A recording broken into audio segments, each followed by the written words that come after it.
Hey guys, tonight's story is a difficult but deeply human one. The year is 1945, and you are in a damp, crowded cellar in the heart of Berlin. For days, you have listened to the sound of the Red Army's artillery getting closer, a constant, earth-shaking roar that the locals call the rumor front. The war is over, and your side has lost. But this is not a story of soldiers or battles. It's about what happens next, when the world ends and you are forced to survive in the ruins. Let's be honest, this is a stark, unsentimental, and true account of survival, of the terrible moral compromises people make when society collapses. So, before you get comfortable, take a moment to like the video and subscribe, but only if you truly enjoy what I do here. As always, I'd love to see where in the world you're listening from, so please drop your city and local time in the comments below. Now, dim the lights and let's journey together into the last days of the Second World War. April 20th, 1945. The day begins not with the sun, but with the sound. It is a constant, low, and deeply resonant rumbling from the east, a sound that has become the new rhythm of your life. It is a physical presence. The teacups on your small table tremble, and a fine layer of dust from the cracked ceiling drifts down like a gentle, perpetual snow. The Berliners, with what is left of their gallows humor, have a name for it. They call it the rumor front. It is the sound of the Red Army's thousands of artillery guns, and today, on the Führer's 56th birthday, it sounds closer than ever before. You rise in the cold grey light of your apartment. The electricity is long gone. Your morning routine is a simple, grim calculus of survival. You check your dwindling hoard of food. A half-dozen withered potatoes, a small sack of flour, and a jar of pickled beets. This is your wealth. You measure out the day's water from the bucket you had to haul from the pump in the square yesterday, a journey that is becoming more dangerous with every passing hour. You decide to venture out. You must check the ration office to see if the week's bread ration will be honoured, a prospect that seems less likely with each passing day. You wrap yourself in a heavy coat, a necessary shield not just against the unseasonable chill, but against the constant, gritty dust that coats every surface of the city. The Berlin you walk through is a skeleton. The grand boulevards of your memory are now canyons of rubble, their once proud buildings hollowed out husks, their inner rooms exposed to the sky like a doll's house ripped open by a violent child. The air is permanently hazy with a mixture of smoke, dust, and a strange, sweet smell you have come to recognize as burnt sugar from a bombed-out sweets factory. The people are ghosts. They move through the streets with a slow, shuffling gait, their faces a uniform grey from a diet of root vegetables and dwindling bread rations. They do not make eye contact. Each person is locked in their own private struggle, their world shrunk to the next meal, the next bucket of water. You pass a group of old men and young boys, members of the Volkssturm, the last pathetic line of the city's defense. They are not soldiers, they are grandfathers and teenagers, armed with ancient rifles and a few anti-tank weapons. They are digging a shallow, useless-looking trench in the hard-packed earth of a public park. They work with a slow, weary futility, their movements a sad parody of a real army at work. They are digging their own graves. You return to your apartment in the early afternoon, a small, hard loaf of bread your prize for a morning's queuing. You turn on the small, battery-powered radio, the Volksempfänger, for the midday report. The broadcast is a voice from another dimension, a world of pure, unadulterated fantasy. An announcer, his voice filled with a forced, hysterical cheerfulness, congratulates the Führer on his birthday. He speaks of the unbreakable will of the Berliners, of the new wonder weapons that are, at this very moment, being deployed to annihilate the Bolshevik hordes. He speaks of a great, final counterattack that will turn the tide of the war. As he speaks of this glorious, imminent victory, a particularly heavy salvo from the rumor front makes the floor of your apartment tremble. A small piece of plaster falls from the ceiling. You look from the radio, which is promising a miracle, to the fine dust settling on your table, which is promising only the inevitable. The absurdity of the moment is so profound it is almost comical. The announcer reads a new proclamation. Any house that displays a white flag of surrender will be destroyed, its male inhabitants executed. The music that follows is a grand, soaring piece by Wagner, a soundtrack for a heroic, Wagnerian apocalypse that is happening only in the minds of the men in the bunker deep beneath your feet. You stand at your window, looking out at the ruined city. The radio is playing the music of gods and heroes. The earth is shaking with the sound of Stalin's guns, and it is the Führer's birthday. You, a journalist, a woman who has spent her life observing and recording the world, recognize the sublime, insane poetry of this final act. The entire 1,000-year Reich has been reduced to this, a battle between a delusional broadcast and the relentless, patient drumming of the artillery. You turn off the radio, and the room is filled with the pure, honest, and terrifying sound of the approaching guns. April 24th, 1945. The rumour front is a rumour no longer. The beast is at the gates. In the past few days, the distant, rhythmic drumming of the Soviet artillery has transformed into a chaotic, terrifying, and ever-present reality. The shells are now falling on your district. The world has become a constant, earth-shaking roar, a symphony of explosions, a rain of shrapnel and shattered glass. Life in your apartment, with its thin walls and large windows, has become an act of suicide. There is only one place left to go: down. Your entire universe has now shrunk to the 4 damp, musty walls of the apartment building's cellar. You and the dozen or so other residents of the building have moved your lives into this subterranean world. It is a world of perpetual twilight, lit by a few precious, sputtering candles that cast long, dancing shadows on the brick walls. The air is thick with the smell of damp earth, of coal dust, of the potatoes stored in a corner, and increasingly of unwashed human bodies, all crammed together in a space not meant for living. This is your new society, a small, desperate, underground tribe. The familiar, polite distance of neighbours has evaporated. Privacy is a forgotten luxury. You now know the sound of your neighbours breathing, the sound of their quiet weeping in the dark. You begin to take the measure of the people with whom your fate is now intertwined. There is Gisela, the practical widow from the second floor. While others are paralysed by fear, she is a woman of action. She has organised the space, assigning each family a small, designated patch of floor. She has taken control of the single water tap, rationing the trickle of water that still, miraculously, flows for a few hours each day. She is the unspoken, undisputed leader of this small, subterranean kingdom. In a corner, surrounded by a few leather-bound books he managed to save, sits Herr Wendt, the elderly, scholarly bookseller from the ground floor. He is a man of a different age, a relic of a civilized world of ideas and literature. He seems lost here, his intellectualism a useless tool in a world that has been reduced to the primal needs of water, food, and shelter. He stares at the damp brick wall, his face a mask of quiet, profound despair. And then there is Leni, the young newlywed from the top floor. She is barely 20, and she is utterly terrified. She huddles in a corner, her body racked with tremors every time a shell explodes nearby, a low, constant whimper escaping her lips. She is a raw, exposed nerve, a living embodiment of the collective terror of the cellar. Your life is now governed by the rhythm of the shelling. There are periods of intense, deafening bombardment where the entire world shakes, dust rains down from the ceiling, and you are all united in a single, silent prayer that the next shell will not be a direct hit. And then there are the lulls, periods of strange, ringing silence, where the only sounds are the dripping of water, the coughing of your neighbours, and the frantic, desperate beating of your own heart.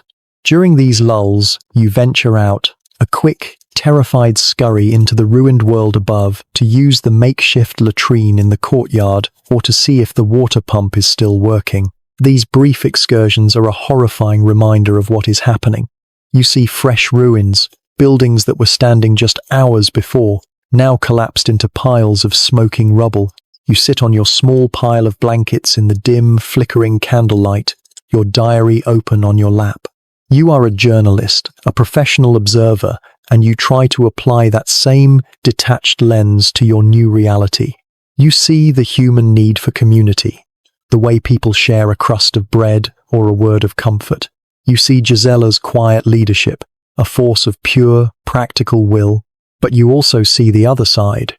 You feel the immense, grating psychological strain of this forced, indefinite confinement. The small habits of your neighbors, the way one man snores, the way a child coughs become monumental irritations in the suffocating closeness. You are all bound together in this damp, dark hole by a shared fear of the violence outside. But you realize, with a chilling clarity, that this cellar is not just a sanctuary, it is a trap. And you wonder what will happen to this fragile, desperate community when the greater, more intimate and more human dangers of the world finally break in. April 28th, 1945. The rumour front has arrived. The long, slow, thunderous overture of the past week has come to an end, and the opera of destruction has begun in earnest. For a full day, the long-range artillery has been silent. It was not a comforting silence, it was the deep, held breath of a predator that has finished its stalk and is now gathering its muscles to pounce. Down in the damp, crowded darkness of the cellar, you all wait, your ears straining against the quiet, listening for the end of the world. The new sound, when it comes, is not the deep, ground-shaking boom of a distant cannon. It is a sharp, intimate, and terrifyingly close noise, the angry crack of a single rifle, fired just a street away. It is followed by a sudden, stuttering reply, the mechanical, ripping canvas sound of a machine gun. The battle for your neighborhood has begun. Your cellar, once a refuge from the distant war, has now become a subterranean front-row seat to its final, bloody act. You cannot see the battle. You can only hear it, and your mind is forced to paint a horrifying picture from the sounds that rain down on you from the world above. You hear the frantic, uneven running of hobnailed boots on the cobblestones. You hear the sharp, guttural shouts of commands in German, the voices of the old men and young boys of the Volkssturm making their last pathetic stand. Then you hear a different kind of shouting, a deep, guttural and alien roar. The sound of the Red Army. The Russians are here. The world above your head becomes a symphony of pure, chaotic violence. The sharp chatter of machine guns is punctuated by the dull, heavy crump of grenades, each explosion shaking a fine shower of dust and debris from the cellar ceiling onto your heads. You hear the high, musical tinkle of 1,000 shattering windows. You hear the deeper, grinding crash of a brick wall collapsing. The human drama in the cellar is a quiet counterpoint to the roaring hell outside.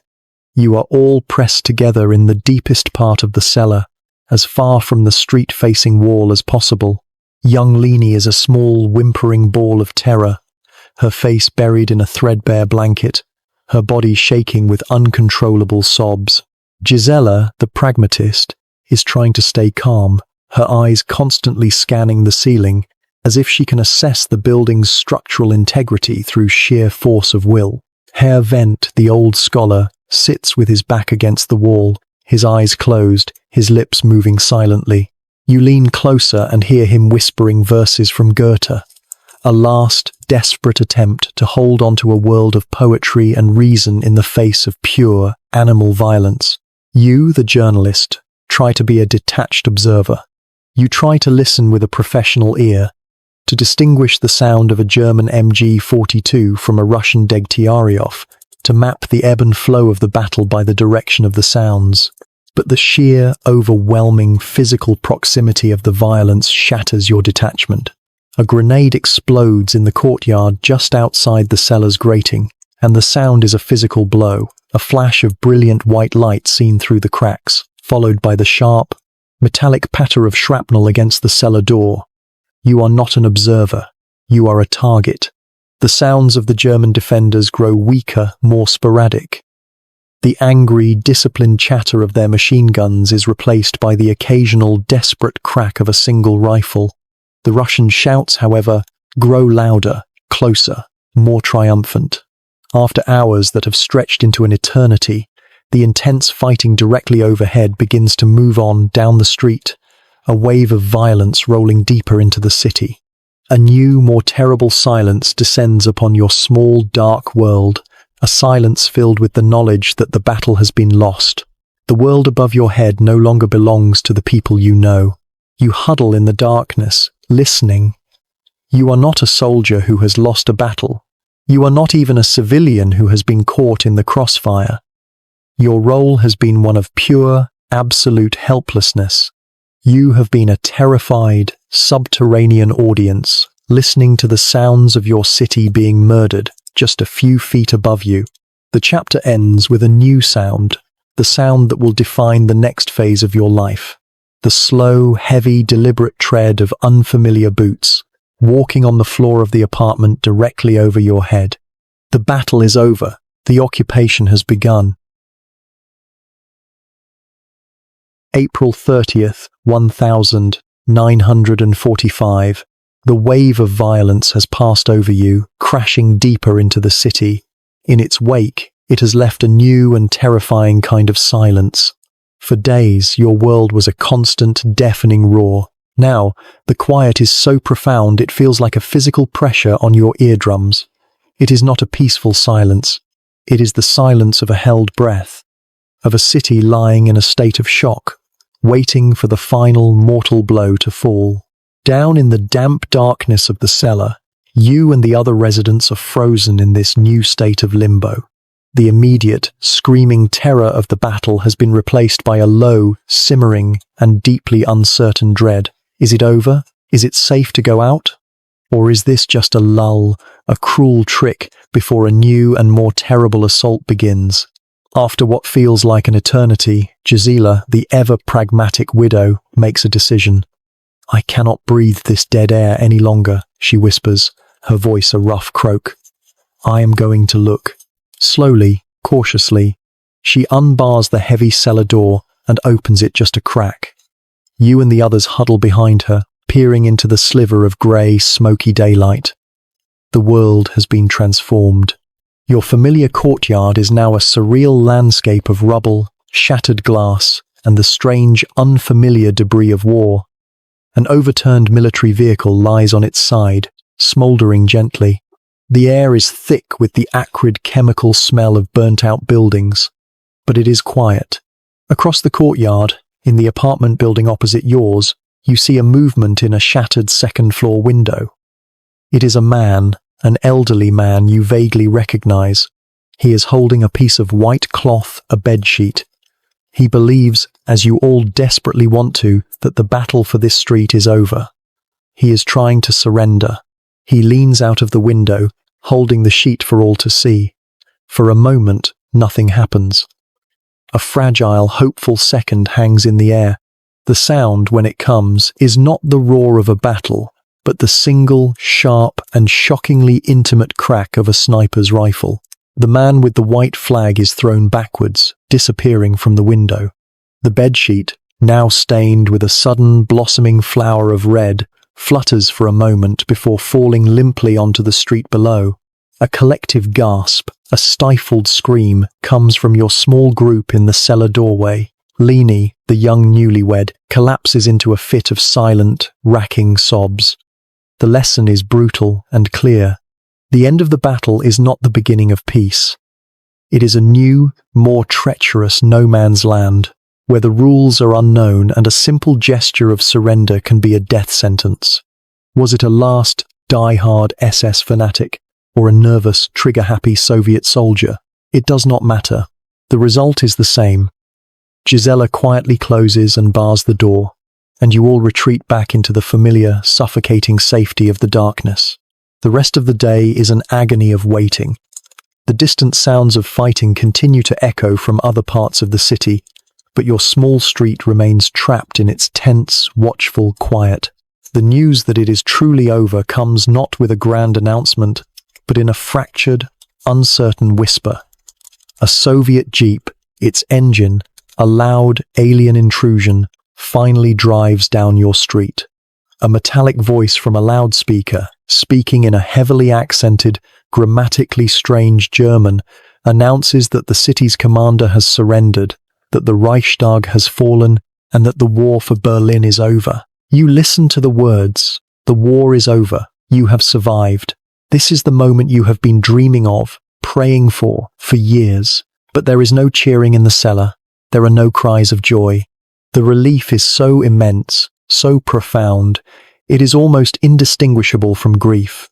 It is the feeling of a body that has been holding a terrible, crushing weight for so long that when the weight is finally lifted, all that is left is a hollow, aching emptiness. Slowly, cautiously, you and the others unbar the door once more and step out into the ruins of your world. You are alive, but you are also now conquered. You have been liberated from the Nazis, but you are now at the mercy of the Red Army. As you look down the ruined street and see the first group of victorious, armed, and battle-hardened Soviet soldiers appearing at the far end, you feel no joy. You feel only a cold, clear, and sober dread.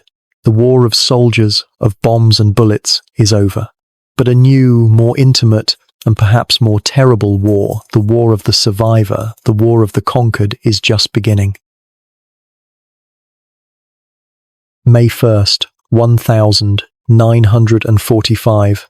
You are standing in the ruined courtyard of your apartment building, blinking in the grey, smoky light. The war is over. The thought is so immense, so absolute, that your mind cannot fully grasp it. For a few brief, silent moments, there is a sense of profound, hollow relief. You have survived. But as you look down the rubble-strewn street and see the first group of them approaching, you realize the war is not over. It has simply changed its form. They are not a disciplined, marching unit. They are a small, ragged pack of men, their uniforms filthy, their faces a mask of exhaustion, dirt, and a wild, dangerous energy. They are the victors. They are the first wave of the Red Army to reach your street. They carry their submachine guns with a weary, casual menace. Their eyes, the eyes of men who have just fought their way across a continent, are searching for three things: German soldiers, alcohol, and women. They swarm into your building. Their first stop is the cellar, your subterranean home for the past week. You and the other residents are herded against a wall. The soldiers are not interested in you at first. They are looking for weapons, for any sign of resistance. Herr Wendt, the old scholar, tries to speak to them in the formal, educated Russian he knows from his books, but they shove him aside, their actions making it clear that his world of civilized discourse is dead. Once they are satisfied, the cellar holds no soldiers. Their demeanor changes. The hunt is over. The plunder begins. They move through the apartments upstairs, and you can hear the sounds of your life being dismantled, the crash of a thrown chair, the splintering of a locked door, the rough laughter as they discover some small, valuable object. They return to the cellar, their arms full of loot. They have found the building's hidden stores of schnapps and wine. As they break open the bottles and the raw, harsh smell of alcohol fills the air, the last vestiges of military discipline dissolve. Their eyes, which were once just weary, now glint with a new, more predatory light. The looting becomes more personal. A soldier rips a cheap necklace from a woman's throat. Another, with the excited cry of "Uri, Uri," pulls a watch from a man's wrist. And then, they turn their attention to the women. What happens next is not a battle. It is a biological event, as grim and as impersonal as a wolf pack falling upon a herd of deer. The soldiers, their minds clouded with alcohol and the brutal, dehumanizing logic of victory, begin to separate the men from the women. Herr Wendt and the other old men are pushed into a corner, utterly powerless, their faces a mask of impotent, horrified shame. You look at the faces of the other women. You see Gisela, her jaw set, her eyes hard and calculating, already trying to assess the threat and find a path through it. You see young Leni, her face a white mask of pure catatonic terror. A hand, rough and smelling of gunpowder, grabs your arm. You do not fight. You have learned in these last few days that to fight is to invite more violence, perhaps death. You are pulled from the group and pushed into the dark, coal storage corner of the cellar.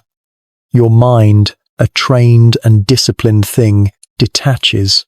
It floats up to the ceiling, a cold, analytical observer. It notes the details, the smell of vodka on his breath, the scratch of his unshaven chin, the grimy fabric of his uniform. It is a scene your mind records with a stark, unbearable clarity, a set of facts to be filed away. It is the only way to survive. The cellar is filled with the sounds of this new, terrible war. The sound of Lenny's high, piercing screams, which are suddenly, brutally silenced. The sound of Gisella's low, angry voice, speaking in a steady, guttural Russian you did not know she possessed, trying to negotiate, to manage, to survive. After an eternity, it is over. The first pack of wolves moves on, and you are left in the wreckage.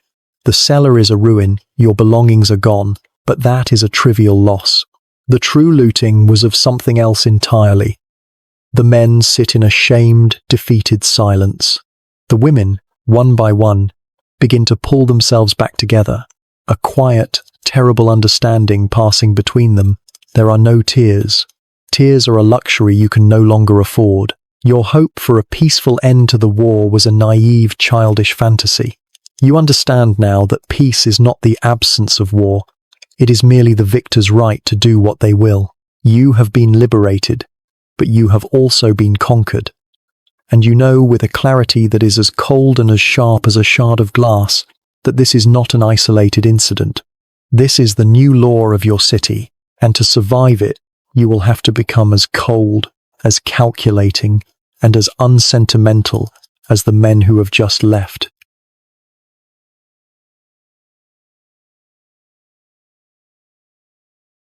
May 2nd, 1945, the morning after the first wave of wolves.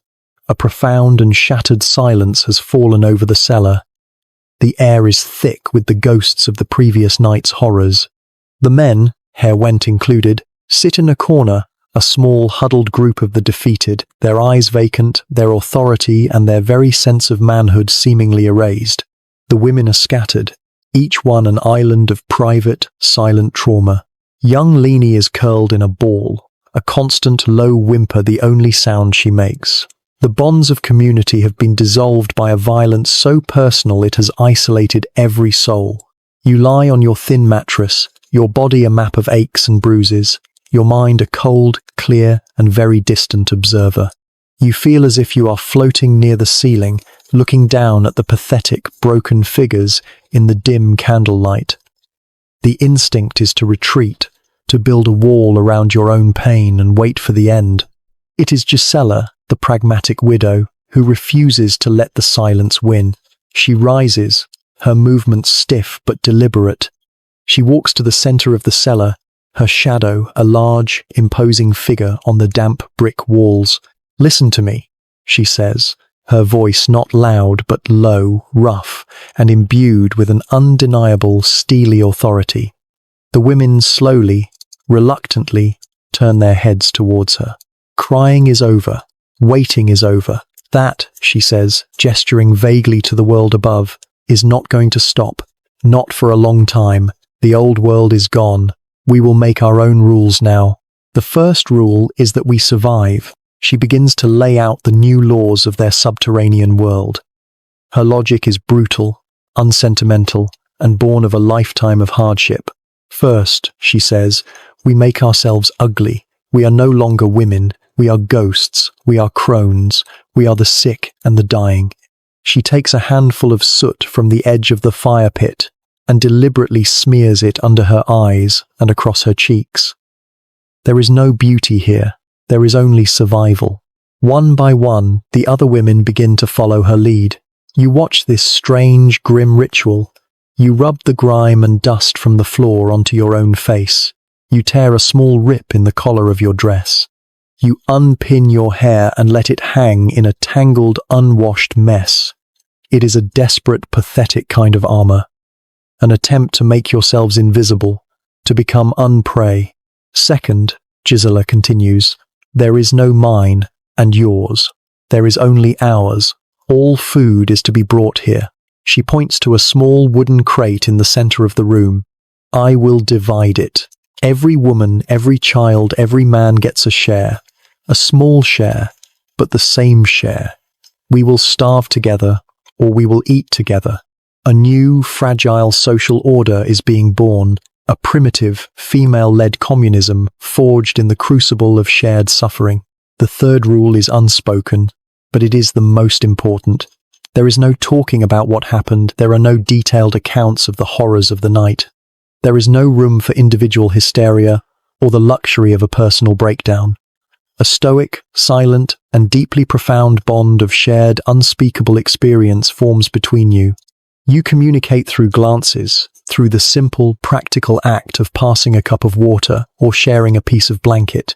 You are no longer just neighbors. You are a pack. The test of this new order comes that very afternoon. You hear the heavy, drunken footsteps on the stairs. The cellar door is thrown open, and a new group of soldiers, their faces flushed with alcohol, peer down into the darkness. But this time, they do not find a collection of terrified, weeping individuals. They find a silent, unmoving group of grim, filthy, and seemingly half-dead women staring back at them with hollow, unafraid eyes. Gisela steps forward, placing herself between them and the others. She speaks to them in her rough, guttural Russian, her words, a low, angry torrent.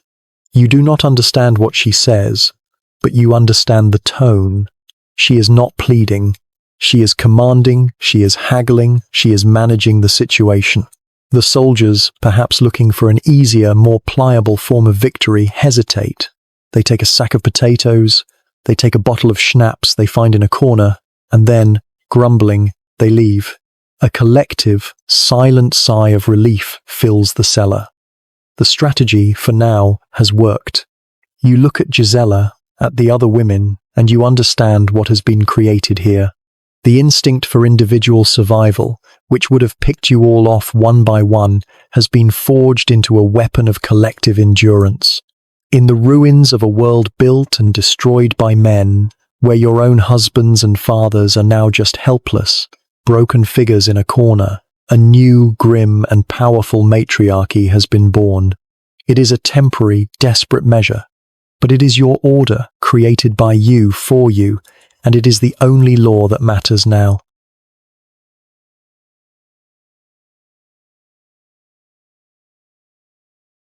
May 5th, 1945. The new laws of the cellar have brought a fragile, grim kind of order to your world. The strategy of the women, a united front of ugliness and stoicism, has had a small, measurable effect. Some of the drunken soldiers who stumble upon your cellar now hesitate, turning away in search of easier, more pliable conquests. But you know with the cold clarity of a journalist that this is not a solution. It is a temporary shield, and it is full of holes. The proof comes on a Tuesday. A new group of soldiers, younger and more aggressive than the others, finds your cellar. Your collective mask of filth and despair is not enough to deter them. They are not looking for beauty, they are simply looking for women. Young Leanie's terrified, whimpering fear acts as a magnet for their cruelty. The grim sisterhood can do nothing but watch, their strategy shattered, as the scene from the first night repeats itself. That evening, after the soldiers have gone, a new and terrible resolve hardens within you. You lie on your mattress, listening to Leanie's silent, shuddering sobs in the darkness. The community's strategy, the strategy of passive, collective endurance, has failed her. It will fail you all, eventually. It is a strategy of waiting to be a victim, and you decide you will not wait any longer. You begin to think not as a victim, but as an analyst. The problem is not the Russians. That is too broad. The problem is the Ivan, the common, often drunk, and utterly unpredictable foot soldier.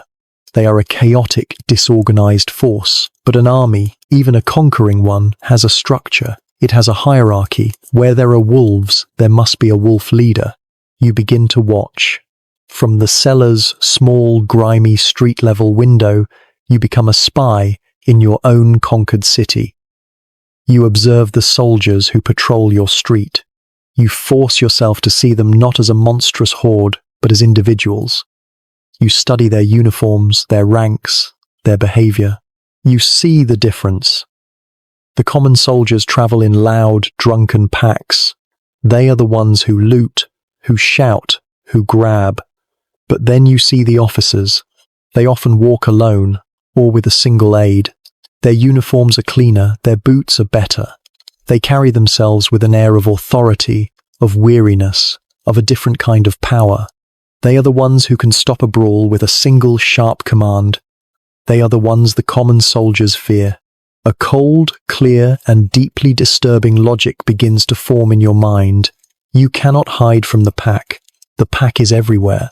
Therefore, you must make an alliance with one of the pack leaders. You must find a single high-ranking officer and make yourself his exclusive property. It is a monstrous, degrading thought, but it is also a rational one.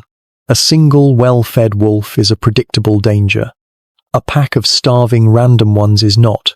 It is a simple, brutal calculation of risk. You tell your plan to Gisela. She listens, her practical, no-nonsense face hardening as you speak. You want to invite one of them in, she says, her voice a low, incredulous whisper. To live with us? Here? To protect you from the others? What happens when he decides he owns not just you, but our food, our water, our lives? He will own me, you reply, your own voice sounding cold and distant, as if it belongs to someone else. That is the price. But his presence will keep the others away. It is better to serve one master, whose moods you can learn, than to be the victim of 100 strangers. Gisela is silent for a long time. She looks at the still sobbing Leni in the corner. It is a devil's bargain, she says finally. But I cannot say your logic is wrong. The decision is made. The hunt begins. The next morning you reverse the ritual. You take a precious sliver of soap and wash the grime and soot from your face. You use a bowl of the rationed water to clean the filth from your hair. You comb it, tying it back simply. You put on the last of your good dresses, a simple, dark garment that is worn but clean. You are not trying to be beautiful. You are sharpening a weapon. You are baiting a trap. The other women watch you, their faces a mixture of fear, pity, and a kind of grim, fascinated respect. They are hiding. You are preparing to walk directly into the danger they are all so desperately trying to avoid. You are no longer a victim. You are taking control of your own victimhood, attempting to manage it, to rationalize it, to turn it into a strategy for survival. As you prepare to leave the relative safety of the cellar and walk out into the ruined, soldier-filled streets, you know you are crossing a profound moral line. You are sacrificing a piece of your soul, your integrity, your self-respect to secure your physical safety, and you have no idea if you will be able to live with the consequences.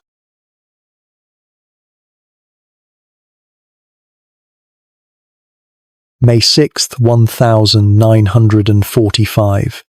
You are a hunter now. You leave the damp, fearful sisterhood of the cellar behind and walk out into the ruined streets of your city.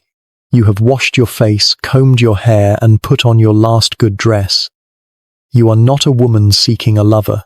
You are a soldier, armed with your wits and your knowledge of the Russian language, on a desperate mission to find a protector. You are bait, and you are walking into the heart of the wolf pack, looking for its leader. You make your way to a larger, less damaged building that has been commandeered as a local Soviet headquarters. You stand across the street, a lone, still figure in a world of chaotic motion, and you watch. You observe the soldiers coming and going with the detached, analytical eye of a journalist. You see the common soldiers, the loud, drunken, and unpredictable pack. You ignore them.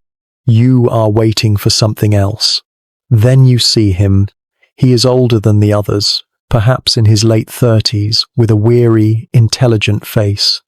His uniform is clean, his rank insignia that of a major. He is not carousing with the other men.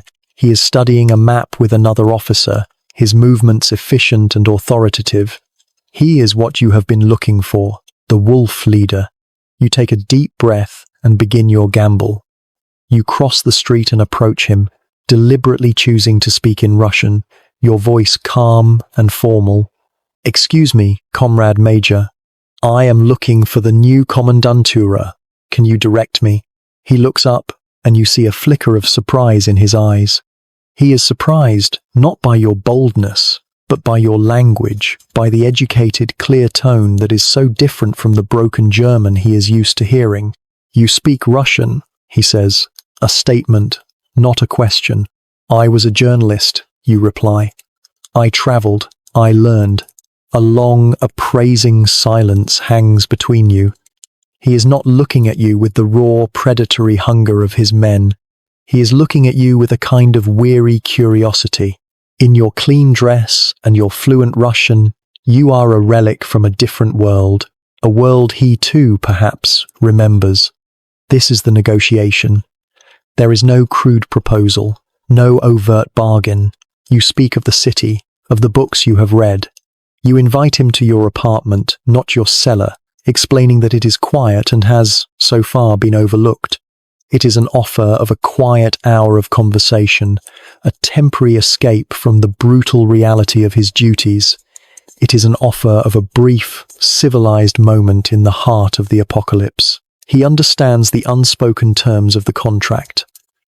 That evening he arrives. He is Major Andre. His presence in your building is a magic shield. A group of drunken soldiers stumbles towards your door, but when they see the Major's greatcoat hanging on the hook, they freeze, mutter an apology, and retreat. His authority is absolute. You are safe. Then he brings the gifts, the payment for this strange alliance. It is not jewelry or fine things. It is something far more precious. He brings a whole, dark, heavy loaf of Russian army bread. He brings a tin of American corned beef, a treasure from the Western Allies' Lend-Lease program.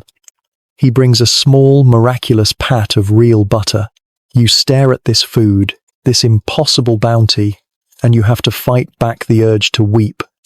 It is the most beautiful sight you have ever seen. The arrangement begins. During the day you are alone, but in the evenings he returns. He is your protector, and you, in turn, are his companion. The physical aspect of your arrangement is a grim, silent duty, a price you have rationally decided to pay. But it is the other part, the long hours of conversation, that is the most complex and disorienting part of your new life. He is not a monster. He is an educated man, an engineer from Leningrad who has lost his own family in the siege of that city. You sit in your ruined apartment, the city of Berlin dark and silent around you, and you talk. You talk about books, about music, about the lives you lived before the world went mad. You are two intelligent people from enemy nations, finding a strange, temporary, and deeply human common ground in the ruins. You lie awake one night, long after he has fallen asleep in your bed. Your belly is full for the first time in months. The building is quiet, protected from the wolves outside by the presence of the wolf leader inside. You are safe. You have won your desperate gamble. But as you stare into the darkness, you grapple with the truth of your situation. This is not a relationship. It is a form of coercion, a sophisticated contract of survival. And yet, the man sleeping beside you has a name. He has a history. He has shown you a small, surprising flicker of his own humanity. It is easier to hate a monster than it is to understand a man. You have traded your integrity for your survival, and you have discovered, to your profound and lasting confusion, that the devil you have allied with has a human face.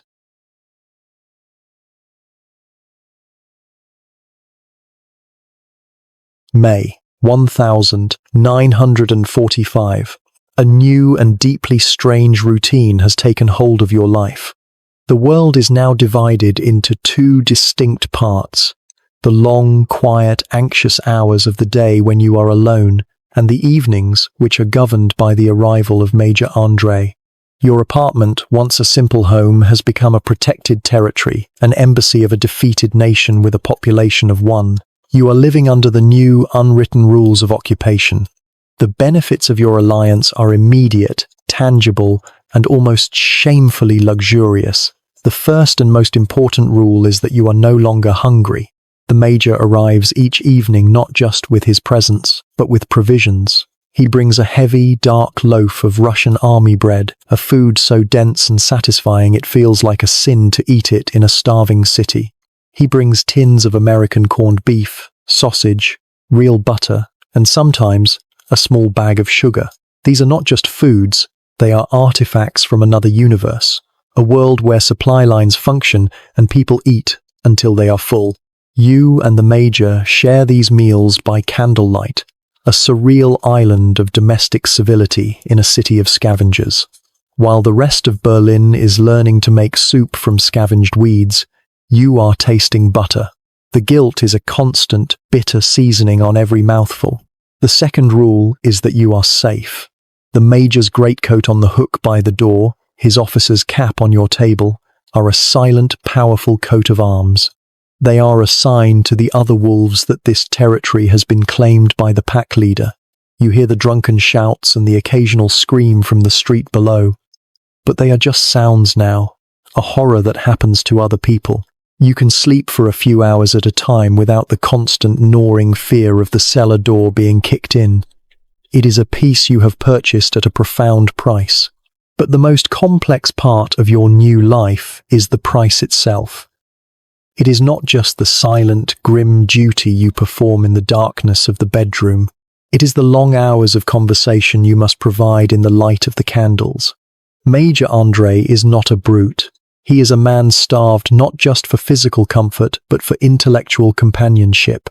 He is an engineer from Leningrad, a man who has lost his own family, who has fought his way across a continent, and who is as weary of the war and the barbarism of his own men as you are. In the evenings, your small room transforms into an impossible salon. You talk about books. You are stunned to discover you have both read the works of Goethe and Pushkin. He recites Russian poetry, his voice low and melancholic, and you, in turn, speak of the German philosophers he has studied.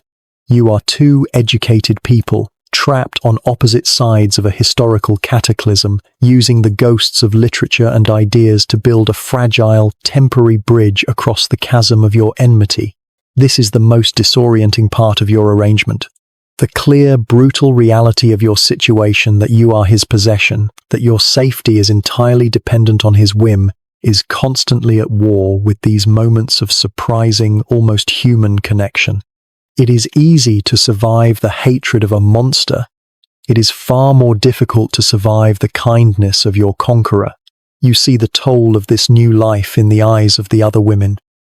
When you venture down to the courtyard to fetch water, a new, invisible wall stands between you and them. Gisela, the pragmatist, gives you a curt professional nod, an acknowledgement of your successful strategy. But there is a new coldness in her eyes. The other women are more direct. Their gazes are a mixture of burning envy for the food you have and a quiet, searing contempt for how you have acquired it. You are no longer a member of their grim sisterhood. You are the wolf's woman. You have chosen individual survival over collective suffering, and they will never forget it. One evening, after the Major has fallen asleep, you stand by the window looking out at the dark, silent ruins of your city. On the table behind you is a half-eaten sausage and a real candle, not a homemade tallow dip. You are safe, you are warm, you are not hungry. By every measure of survival, you are a queen in a city of ghosts. But the comfort and security you feel are inextricably bound to a constant underlying shame. You have escaped the horrors of the street, but you have invited a different, more complex kind of violation into your own home. You have not been conquered by force, but have entered into a willing, logical, and soul-crushing contract.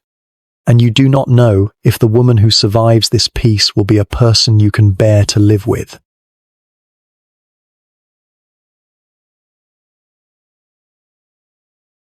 Late May, 1945.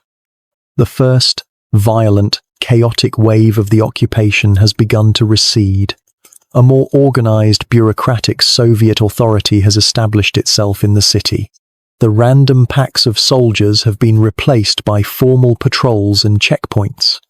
Your alliance with Major Andrei continues, a strange, quiet island of stability in a sea of uncertainty. But the city cannot remain a ruin forever. The conquerors have a new task for the conquered.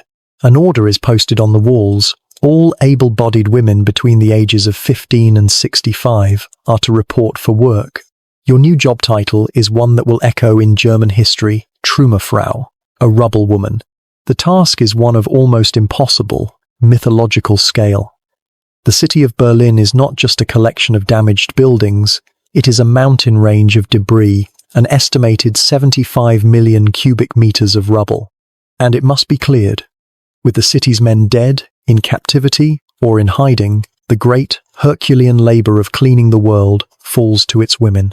Your first day of work begins with you and Gisela joining a long, silent column of women from your neighborhood. You are a strange and democratic army, a mix of former shopgirls, aristocrats' wives, and intellectuals like yourself, all armed with the same simple tools, a bucket, a hammer, and your own bare hands. You are assigned to a street that was once a fashionable shopping district. It is now an impassable landscape of collapsed facades, tangled steel girders, and pulverized brick. The work is organized with a simple, brutal efficiency. You form a human chain, a bucket brigade. One woman loosens a piece of rubble, another puts it in a bucket, and the bucket is then passed down the long line of women, hand to hand, until its contents are dumped onto a growing mountain of debris at the end of the street. The work is backbreaking, mindless, and relentless. Your body, already weakened by months of poor nutrition, screams in protest. Your hands, accustomed to the smooth keys of a typewriter, are quickly rubbed raw and blistered. The air is permanently thick with a fine, gritty brick dust that coats your skin, your hair, and the back of your throat. But as the days turn into a week, you discover something unexpected in the rhythm of the labor. After weeks of passive, helpless waiting in the cellar, of being a victim, this physical, purposeful work is a strange kind of liberation. It is an act of doing, not of being done to. There is a simple, honest clarity in the task. This piece of rubble is heavy. You must lift it. This bucket is full. You must pass it. A new kind of community is forged in the dust. The social distinctions of the old world are meaningless here. The professor's wife works alongside the factory girl. You learn to work together, to find a shared rhythm in the passing of the buckets, to communicate with the simple, efficient language of laborers. You share your meager midday ration of bread and watery soup. You bind each other's cuts and blisters. The most important part of the work is not the clearing, but the salvaging. Every whole brick that is recovered is a treasure. You are taught to knock the old, crumbling mortar from these bricks with your hammer. A sharp, rhythmic tap, tap, tap that becomes the new heartbeat of the city. The cleaned bricks are then stacked into neat, precise pyramids that rise like strange, hopeful monuments from the ruins. At the end of a long, exhausting day, you stand with Gisela, your bodies aching, your faces and clothes covered in a uniform of grey dust. You look back at the small section of the street you have cleared. It is a tiny, almost insignificant patch of order in an ocean of chaos. But it is something. It is a start. The great, overwhelming scale of the city's destruction is still a crushing weight. But this quiet, stubborn, and resilient work of cleaning, brick by salvaged brick, is the first real act of defiance against that despair. You are no longer just survivors, waiting for your fate to be decided by others. You are the first builders of a new world, a world you are literally unearthing from the ruins of the old. You are not just clearing away a city that has died. You are preparing the ground for a city that is waiting to be born.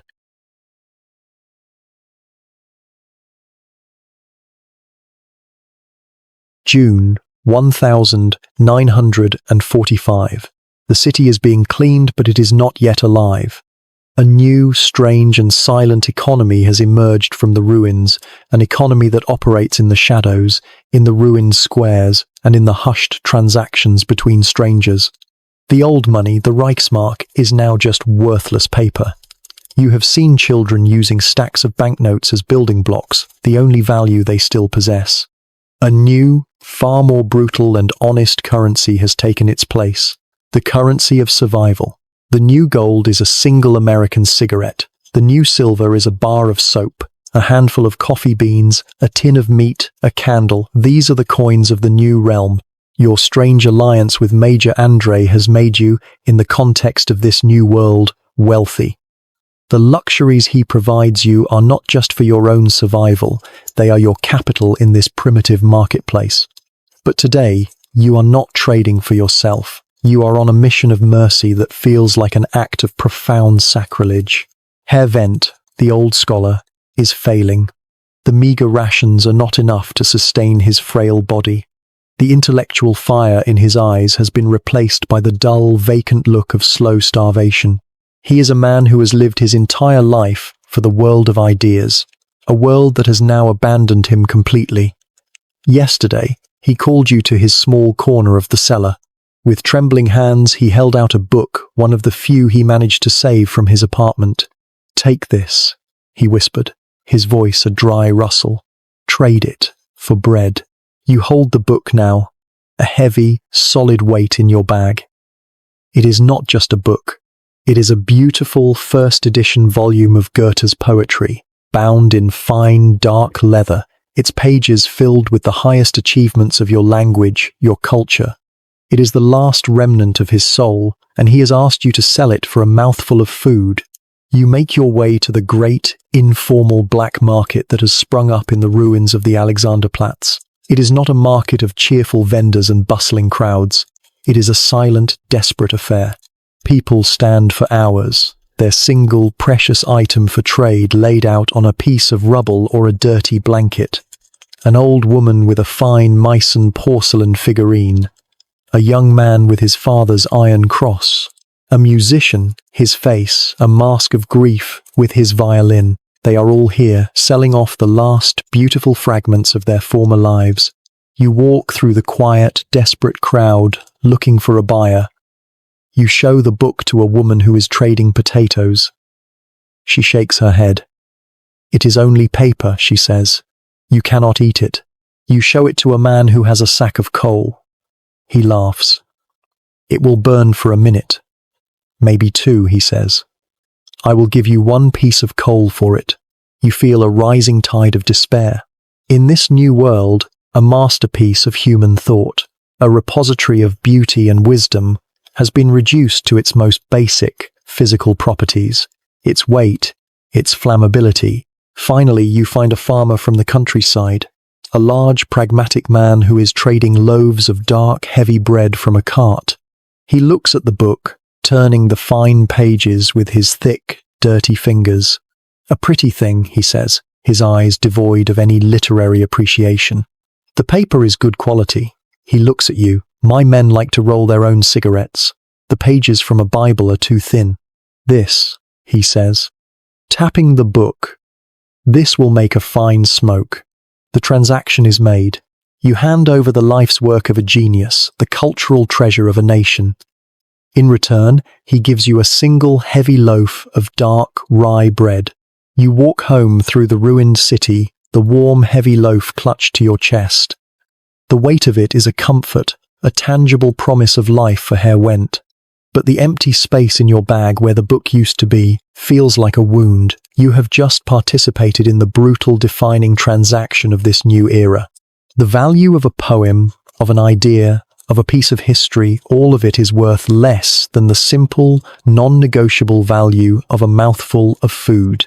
You understand now that civilization is a luxury, a beautiful and fragile garden that can only be cultivated when the belly is full. In a world of pure, animal survival, art and philosophy are the first things to be thrown on the fire for warmth, and the bread you carry home to your friend feels as heavy and as final as a tombstone.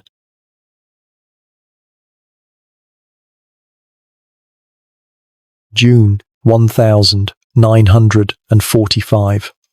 A new and strange rhythm has established itself in the ruins of Berlin. It is a rhythm of female labor. You and the other women work your long, grueling hours as rubble women, a slow, methodical process of cleaning that is bringing a semblance of order to the chaos. You have your grim routines, your black market bartering, your silent shared understanding. The city, in its current broken state, is a matriarchy, a world of women. The men are ghosts, absent figures from a past that feels a century away. And then, the ghosts begin to return. They do not come back as a triumphant army, nor as the proud, confident husbands and fathers who marched off to war. They trickle back one by one, pathetic, defeated figures emerging from the wastelands. They are the soldiers released from the first chaotic prisoner of war camps, the members of the Volkssturm who were hiding in the forests, the old men who have finally dared to come out of their cellars. Their appearance is a shock. They are gaunt, their uniforms hanging on their skeletal frames like rags. Their eyes are hollow with the trauma of defeat. The arrogance and authority that once defined German masculinity has been completely scoured away, leaving only a brittle, shamed, and bewildered shell. The first to return to your building is the husband of young Leni. She sees him from the courtyard and lets out a cry that is a mixture of joy and pure animal terror. He is not the handsome, laughing young man from their wedding photograph. He is a stick-thin creature with a shuffling gait and 100-yard stare. Their reunion is an awkward, painful, and almost silent affair. She, who has endured the unspeakable horrors of the occupation, and he, who has endured the humiliation of total military defeat, are now strangers to each other, separated by two different kinds of trauma that they have no words to describe. He cannot protect her. He cannot even provide for her. He can only sit in the corner of the cellar, a silent, broken monument to a world that is gone forever. This scene is repeated all over the city. The men have returned, but they have returned to a world they no longer understand, a world that no longer needs them in the way it once did. You see it in your own small community. The women, who have spent the last month as the undisputed, pragmatic leaders of their own survival, now look upon these returned men not with simple relief, but with a complex and unsettling mixture of pity, contempt, and a deep, simmering resentment. The women have faced the enemy, they have found a way to secure food, they are literally rebuilding the city with their own hands. The men have simply returned, bringing with them only their hunger and their shame. Herr Wendt, the old scholar, who was once a figure of patriarchal wisdom, is now just another frail, old man, completely dependent on Gisella's ruthless rationing and your own morally compromised alliance with the Major for his survival. The traditional roles of men and women, the very foundation of the society you knew, have been completely and irrevocably inverted. You sit in your apartment, listening to the quiet, weeping sounds coming from Leni's room. Her husband is home, but her suffering has not ended. It has only become more complicated. You reflect on this strange, painful reunion of the sexes. The women of Berlin are no longer waiting to be rescued. They have, in their own brutal, pragmatic way, rescued themselves. They have learned to be hard, to be calculating, to be unsentimental. And they look at these broken, defeated men who were once their protectors and their masters, and they do not know who they are anymore. The war has not just destroyed the buildings of Berlin, it has destroyed the old familiar contract between men and women. The men have returned from the battlefield to find that a different, more intimate war has been fought and lost in their absence, in the cellars and bedrooms of their own homes. And the women who survived it are now strangers to them, hardened and changed in ways the men will never, ever be able to comprehend.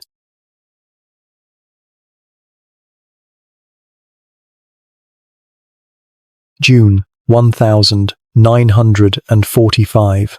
The city is a landscape of ghosts. The ghosts of the dead are in the unmarked graves and the rubble. The ghosts of the living are in the hollow eyes of the defeated men who have returned. And the ghosts of the past are everywhere, in the skeletal remains of a familiar street, in the scent of a flower growing in a ruined garden. Life is a slow, arduous process of navigating these ghosts. Amidst the slow, painful work of rebuilding, a small, almost unbelievable miracle occurs. A semblance of a postal service is restored. Men on bicycles with canvas bags begin to move through the city, delivering what is left of a world's worth of lost correspondence. One afternoon, one of these men arrives at your building. He has a single, travel-stained letter, and it is for you. You take it in your hands. The paper is soft and worn, the ink faded, the postmark dated more than a year ago. It is an artifact from a different geological era, a fossil from the world before the fall. The handwriting is instantly, painfully familiar. It is from Gerd, your lover, a soldier who was serving on the Eastern Front. You have not heard from him since the great Soviet offensive of the previous summer. You have, in the cold, practical part of your mind that now governs your life, presumed him dead. You retreat to the quiet of your apartment to read it. The major is on duty. You are alone. You sit by the shattered window, and with trembling fingers you open the letter. The voice that speaks from the page is the voice of a ghost, speaking to a ghost. It is his voice, yes, but it is a voice from a time of confidence, of hope, of a future that you both believed in. My dearest, it begins, and the simple, intimate words are a physical blow. The fighting is hard, but we are holding the line. The Bolsheviks are a rabble. They cannot stand against German discipline. We will have them pushed back beyond the Vistula by autumn, and I am certain I will have leave for Christmas. We will have a proper Christmas this year, I promise. With a real tree. You stop reading. A bitter, mirthless smile touching your lips. Christmas. You spent your last Christmas huddled in a freezing, bomb-damaged apartment, eating boiled potatoes. You continue reading. The letter is full of the future, a future that never happened. I have been thinking of the small house by the lake in Wannsee, the one we saw before I left. I think, when this is all over, when we have won the war, that is where we will live. We will have a garden, and you can write, and I will be done with all of this. We will have a quiet, normal life. I dream of it every night. I dream of your face, of your hands, of listening to you read Goethe by the fire. You look at your own hands. They are not the soft, scholarly hands he remembers. They are the rough, calloused and capable hands of a Trümmerfrau stained with brick dust. You have not read Goethe in a year. You have traded his books for bread. The letter ends with a final, heartbreaking flourish of a love that belongs to another world.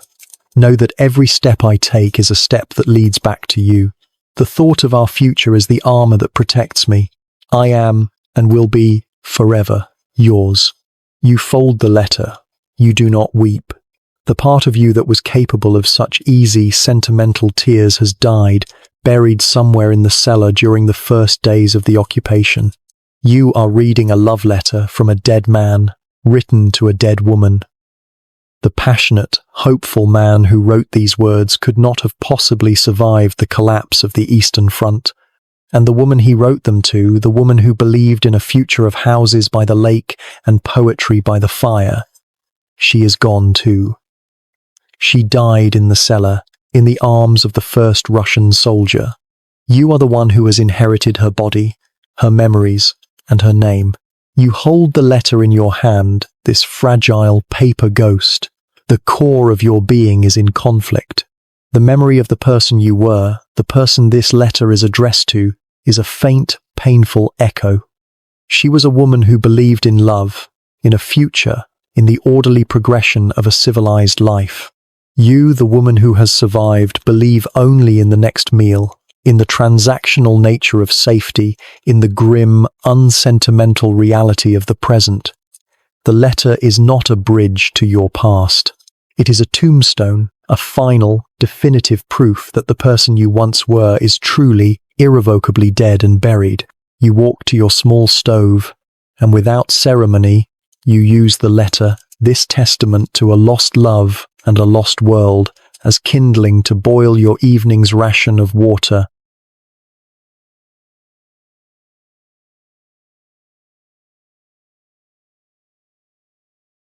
Mid-June 1945.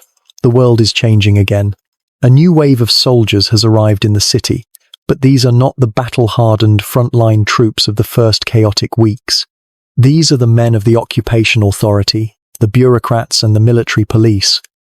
They bring with them not the fury of a conqueror, but the cold, impersonal logic of an administrator. A new, foreign and highly organized order is being born. Major Andre tells you his unit is being redeployed. The front has moved on, and so must he. Your strange transactional alliance is over. Your farewell is a brief, unsentimental affair in your apartment, a place that has been your sanctuary. There are no promises to write, no emotional declarations. You have both served your purpose for each other. He leaves you with a final, precious gift, a half-dozen candles and a small sack of flour, and then he is gone. His departure leaves a profound silence in the room, the silence of a protection that has vanished. You are on your own again, but the world you are stepping back into is no longer the same city of pure, animal survival. Berlin is stirring. The first sign is a sound so strange and so long forgotten that it at first seems like a hallucination.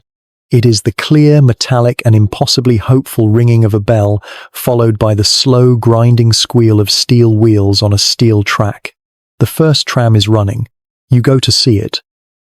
A single, battered yellow tram car, its windows shattered but its mechanism miraculously intact, is making a slow, cautious journey through a cleared path in the rubble.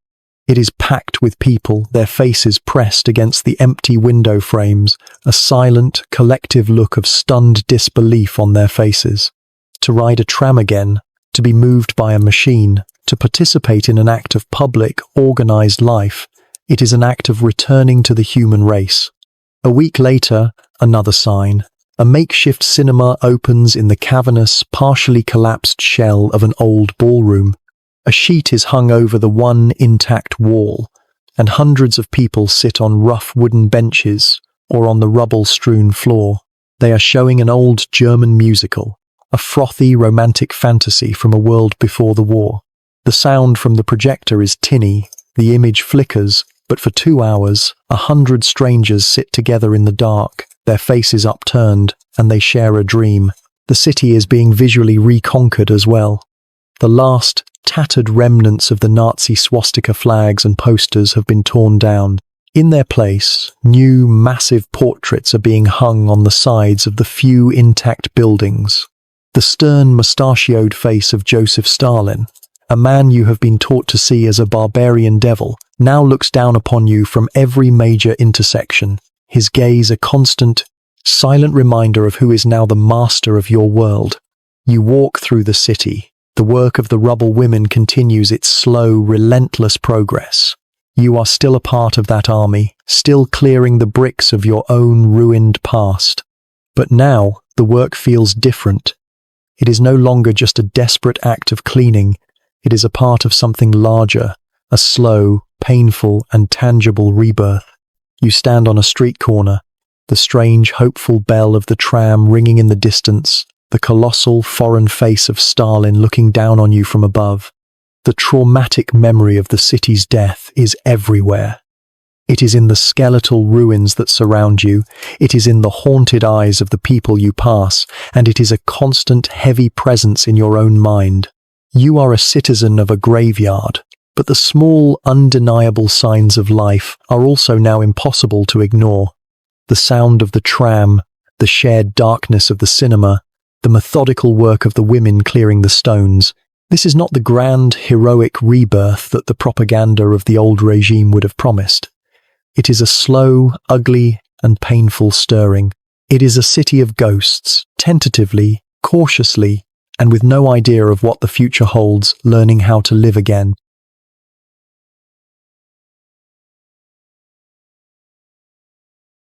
June 22nd, 1945. A new sound has come to the city. It is the rumble of different engines, the sound of different languages. For 2 months, your world has been exclusively Russian. But now, a new chapter is beginning.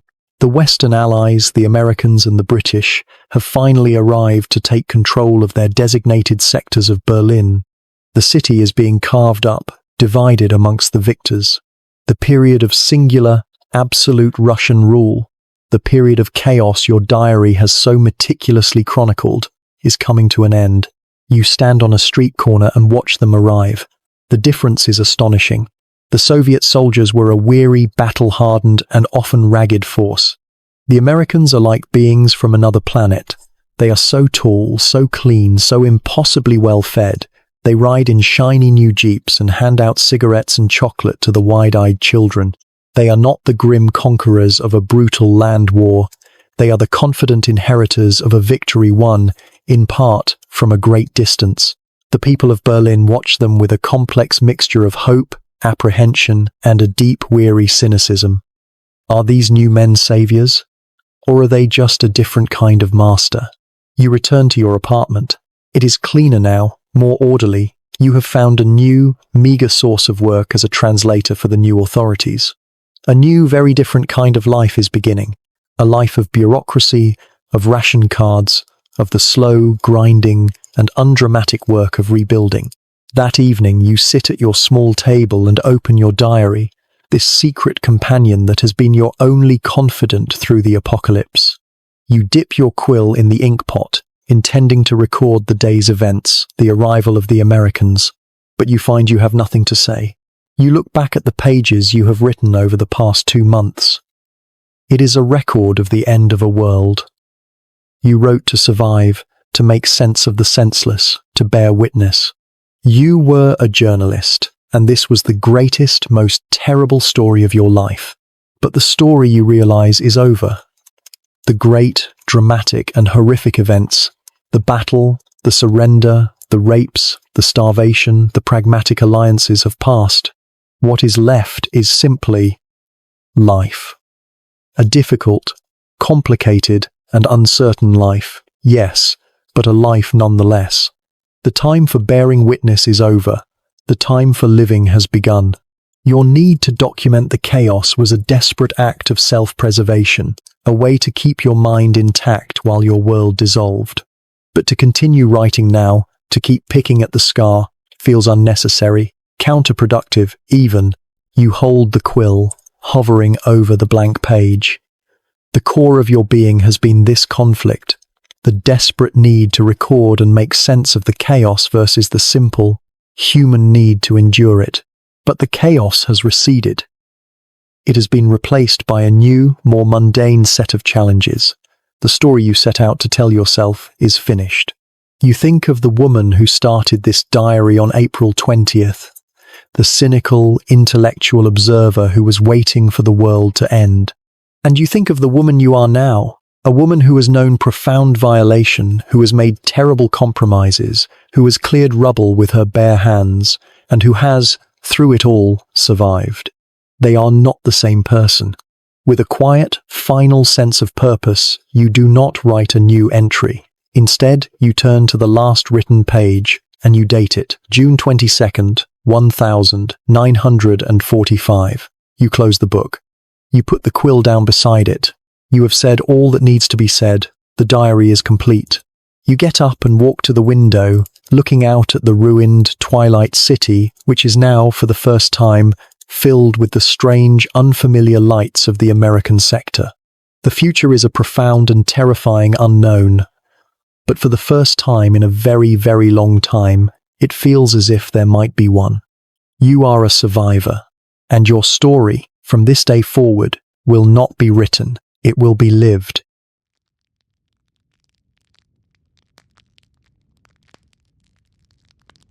And so, with that final, quiet entry, the diary of the woman in Berlin comes to a close. It is a difficult story, a testament to the profound, unseen endurance required to survive the end of a world. The great, violent storm of history has now passed. The roar of the cannons and the shouts in the street can fall silent. You have borne witness to the story. You do not need to carry its heavy burden into your rest. Your own long day is over, and all that is asked of you now is to find a quiet and personal peace. If this story offered a moment of reflection on your way to rest, a quiet like is always appreciated. And if you wish to join us for more journeys into the past, please consider subscribing. Thank you for listening with me tonight. May your own world be safe and your sleep be deep and untroubled. Until our next story, good night.